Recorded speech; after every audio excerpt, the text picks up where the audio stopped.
Welcome to our channel online school by Shoman Sharma.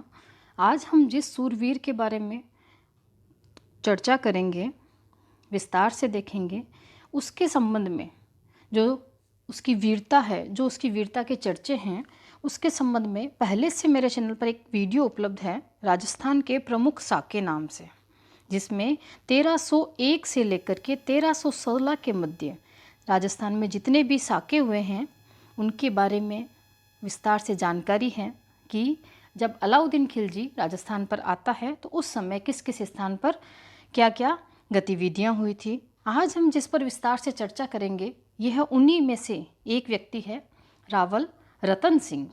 देखिए, कहने को तो आज हम रतन सिंह के बारे में बहुत ही विस्तार से चर्चा करेंगे।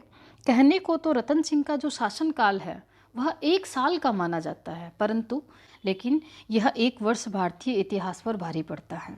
भारतीय इतिहास में हम देखते हैं कि इनके इतिहास को प्रमुखता से पढ़ा जाता है। इनकी वीरता के चर्चे जो हैं वह बहुत ही बच्चों के साथ में बहुत ही मनोहर कहानियों के रूप में, पद्मिनी की कहानी के रूप में पढ़ा जाता है। तो आज हम देखते हैं रावल रतन सिंह के बारे में।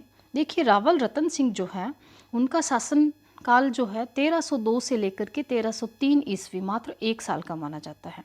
यह समर सिंह के संतान थे, रावल समर सिंह, जिनको हमीर ने एक बार थोड़ा, हम देखते हैं वीडियो में हमीर देव चौहान की वीरता जब हम पढ़ते हैं कि उन्होंने समर सिंह को पराजित किया था, तो यह रावल समर सिंह के संतान थे। इन्हीं की मृत्यु के बाद में 1302 में ये मेवाड़ के सिंहासन पर बैठ गए। रावल रतन सिंह 1302 में सिंहासन पर बैठे हैं। इनका जो शासनकाल है, जैसे मैंने बताया, 1 ही वर्ष का शासनकाल है। 1 ही वर्ष इनको शासन करने का अवसर मिला। बाद में दिल्ली का जो सुल्तान है इस समय, अलाउद्दीन खिलजी, उसके साथ में जब अलाउद्दीन खिलजी के द्वारा चित्तौड़ पर आक्रमण किया गया था उस समय इनकी मृत्यु हो जाएगी और इनके द्वारा केसरिया तथा रानी पद्मिनी के द्वारा जोहर किया जाएगा और साका किया जाएगा। जब ये 2 क्रियाएं एक साथ संपन्न होती हैं, केसरिया तथा जोहर, तब वो शाका कहलाती हैं। इसके बारे में हमने पिछले वीडियो में चर्चा भी की है। तो हम देखते हैं रावल रतन सिंह जो है उसके समय में यह अलाउद्दीन खिलजी जो है यह आक्रमण कर रहा है। तो इस आक्रमण के पीछे क्या कारण है उनको हम विस्तार से देखते हैं। देखिए, अलाउद्दीन खिलजी ने जब चित्तौड़ पर आक्रमण किया था उसका सबसे पहला कारण था स्वयं अलाउद्दीन खिलजी की महत्वाकांक्षा। देखिए, अलाउद्दीन खिलजी जो है वह साम्राज्यवादी महत्वाकांक्षा का व्यक्ति था। वह अपने साम्राज्य को, जितना उसको साम्राज्य प्राप्त हुआ वहाँ तक सीमित न रख करके बढ़ाना चाहता था। बहुत ही महत्वाकांक्षी व्यक्ति था। वह चाहता था कि वह भी सिकंदर के समान विश्व विजेता बने। इसलिए इसका प्रमाण हम ये देख सकते हैं कि अलाउद्दीन खिलजी के द्वारा सिकंदर सानी अर्थात दूसरा सिकंदर, द्वितीय सिकंदर की उपाधि भी ली गई थी। तो द्वितीय सिकंदर किसे कहते हैं? अलाउद्दीन खिलजी को। या फिर हम कहें सिकंदर सानी की उपाधि किसके द्वारा ली गई थी? अलाउद्दीन खिलजी के द्वारा। दक्षिण भारत की विजय के उपरांत उत्तर भारत में भी अलाउद्दीन खिलजी अपना स्थान बनाना चाहता था, इसलिए उसने राजपूत राज्यों को जितना आवश्यक समझा और उसने चित्तौड़ पर आक्रमण कर दिया। तो यह पहला कारण बनता है अलाउद्दीन खिलजी का चित्तौड़ पर आक्रमण करने का। अगला कारण था मेवाड़ की बढ़ती हुई शक्ति। देखिए, मेवाड़ रियासत की हम बात करें, भारतीय रियासतों के साथ में हम देखते हैं राजस्थान की सबसे प्राचीन रियासत ये मानी जाती है। अब इस रियासत की हम बात करें, इसमें महान शासक हुए हैं जैसे जयद्रथ सिंह, तेज सिंह, समर सिंह जैसे पराक्रमी शासक हुए हैं और इन शासकों के द्वारा मेवाड़ की सीमाओं में लगातार वृद्धि की गई। इनमें देखते हैं हम इल्तुतमिश, नासिरुद्दीन महमूद, बलबन जैसे जो सुल्तान शासक हुए थे गुलाम वंश के, इन्होंने भी मेवाड़ की शक्ति को रोकने के लिए प्रयास किए, लेकिन यह सब सफल नहीं हुए। 1299 ईस्वी में मेवाड़ का जो शासक था रावल समर सिंह, इनके द्वारा गुजरात अभियान के लिए जाती हुई शाही सेना का सहयोग नहीं किया गया, उल्टे की उनसे दंड भी वसूल किया गया। तो अलाउद्दीन खिलजी ये बात भूल नहीं पाया था, इस कारण उसने मेवाड़ पर आक्रमण किया। मेवाड़ से तात्पर्य हमारा यहाँ चित्तौड़गढ़ भी रहेगा, क्योंकि जब हम राजस्थान के प्रमुख राजवंश देखते हैं उसमें हम प्रमुख रियासतों में देखते हैं कि मेवाड़ रियासत जो है राजसमंद, भीलवाड़ा, चित्तौड़गढ़, उदयपुर आदि क्षेत्रों में फैली हुई थी। तो दूसरा कारण हमने देखा कि मेवाड़ की जो स्वयं की शक्ति बढ़ रही थी, इससे लेकर के भी चिंतित था अलाउद्दीन खिलजी। अगला कारण हम देखते हैं चित्तौड़ का भौगोलिक और सामरिक महत्व। भाई किसी भी स्थान पर आक्रमण तब किया जाता है कि एरिया वाइज अगर हम देखें कि वह क्षेत्र जो है वह उपयोगी हो। तो चित्तौड़ का भी भौगोलिक और सामरिक महत्व दोनों था। दिल्ली से अगर मालवा या गुजरात तथा दक्षिण भारत की तरफ हमें जाना है तो प्रमुख मार्ग में चित्तौड़ के पास से गुजरना पड़ता था। इस कारण अलाउद्दीन खिलजी के लिए मालवा और गुजरात दक्षिण अभियानों में अपनी शक्ति बनाने के लिए, अपना व्यापारिक प्रभुत्व बनाने के लिए उसको आवश्यक था कि वह पहले चित्तौड़ पर अधिकार करें। मौर्य राजा चित्रांगद द्वारा निर्मित चित्तौड़ का दुर्ग किसी भी मुस्लिम आक्रमणकारी द्वारा अब तक जीता नहीं गया था। यह बहुत ही इंपॉर्टेंट बात है। देखो यहाँ पर हम दो प्रश्न बना सकते हैं। चित्तौड़गढ़ दुर्ग का निर्माण किसने किया था? तो किस वंश ने? मौर्य वंश के द्वारा। और मौर्य वंश के किस शासक ने? चित्रांगद मौर्य ने। दूसरा, अलाउद्दीन खिलजी चाहता था कि यह एक बहुत बड़ी चुनौती है, क्योंकि अब तक किसी भी मुस्लिम आक्रांता, जैसे हमने नाम लिए थे अभी, इल्तुतमिश, नासिरुद्दीन महमूद, बलबन, इनमें से किसी के द्वारा भी अभी तक एक बार भी चित्तौड़ को नहीं जीता गया था। इस कारण अलाउद्दीन खिलजी इतनी बड़ी जीत या चुनौती लेना चाहता था। अगला कारण तीन कारण हमने देखे हैं कि अलाउद्दीन खिलजी की जो महत्वाकांक्षा थी वह एक साम्राज्यवादी शासक था, या फिर हम कहें कि चित्तौड़गढ़ का मेवाड़ स्वयं अपनी शक्ति का विस्तार कर रहा था तो उस पर रोक लगाना आवश्यक था, या हम कहें कि चित्तौड़ का भौगोलिक और सामरिक महत्व था। अलाउद्दीन खिलजी के समय चित्तौड़गढ़ का शासक है हमारे रावल रतन सिंह और उनकी एक पत्नी है पद्मिनी। तो अगला कारण हमारा यह भी रहेगा कि अलाउद्दीन खिलजी जो है वह पद्मिनी को प्राप्त करना चाहता था। इस पर हम अलग से पद्मिनी की कहानी सुनेंगे, कौन थी पद्मिनी। यहाँ पर मैं सिर्फ एक कारण लेकर के चलती हूँ कि रावल रतन सिंह की पत्नी जो है पद्मिनी, उसे प्राप्त करने की लालसा को लेकर के कुछ इतिहासकार मानते हैं कि अलाउद्दीन खिलजी ने मेवाड़ के शासक रतन सिंह की जो सुंदर पत्नी थी पद्मिनी, उसे प्राप्त करना चाहता था। इसके लिए उसने संदेश भिजवाया कि अगर वह सर्वनाश से बचना चाहता है, कि रावल रतन सिंह अगर सर्वनाश से बचना चाहता है तो अपनी पत्नी को मेरे हरम में अर्थात शाही हरम में भेज दे। रतन सिंह द्वारा इस प्रस्ताव को अस्वीकार कर दिया गया। इस पर अलाउद्दीन खिलजी ने चित्तौड़गढ़ पर आक्रमण कर दिया। अब यह जो समस्त जानकारी है पद्मिनी को प्राप्त करने की लालसा से संबंधित, यह हमें शेर शाह सूरी के समय में अर्थात 1540 ईस्वी के लगभग एक लेखक हुए हैं मलिक मोहम्मद जायसी, इन्होंने अपनी रचना पद्मावत में इस बात का वर्णन किया है। तो यहाँ पर भी दो प्रश्न बनेंगे कि पद्मावत की रचना किसने की थी? मलिक मोहम्मद जायसी ने। दूसरा प्रश्न, मलिक मोहम्मद जायसी द्वारा पद्मावत की रचना कब की गई थी? तो शेर शाह सूरी के समय में 1540 में की गई थी। तो यह कुछ कारण हैं जो कि बाध्य कर रहे हैं अलाउद्दीन खिलजी को चित्तौड़ पर आक्रमण करने के लिए। अब हम आगे देखेंगे कि अलाउद्दीन खिलजी ने जब चित्तौड़ पर आक्रमण किया तो वहाँ की स्थिति कैसी थी और रावल रतन सिंह द्वारा क्या प्रयास किए गए।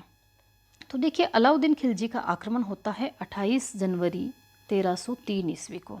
देखिए, यह जो तिथि है चित्तौड़गढ़ में, यहाँ पर एक साका होगा, उसमें प्रमुख भूमिका निभाने वाली तिथि है, परंतु इस दिन अधिकार नहीं हुआ है। इस दिन सिर्फ अलाउद्दीन खिलजी ने चित्तौड़गढ़ दुर्ग को घेरा है। 28 जनवरी 1303 ईस्वी को दिल्ली से रवाना होकर अलाउद्दीन खिलजी ने चित्तौड़गढ़ को घेर लिया। रतन सिंह ने शाही सेना को मुंह तोड़ जवाब दिया। देखिए, बहुत ही वीर शासक है ये रतन सिंह, और मैं ये कहना चाहूँगी कि एक ही साल अगर किसी ने शासन किया हो और उसके बारे में इतना इतिहास हमें पढ़वाता है तो उस बंदे में कोई बात थी।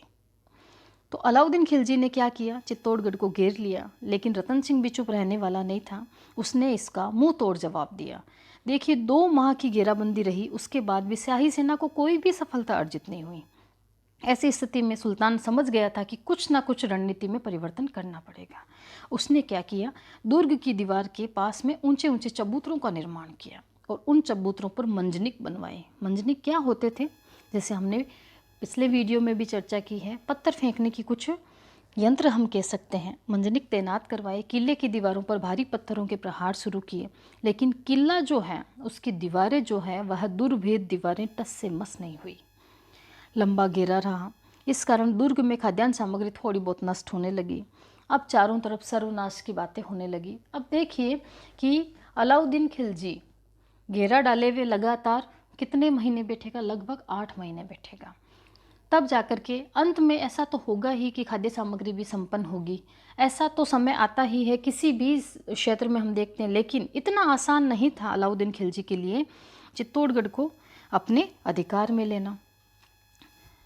तो अब हम देखते हैं कि लगातार लंबे संघर्ष के बाद में भी, लगातार घेरा डालने के बाद में भी अलाउद्दीन खिलजी के हाथ में ऐसी कोई विशेष सफलता नहीं लगी। लेकिन आखिर वह समय आया जब चारों तरफ सर्वनाश के चिन्ह दिखाई देने लगे।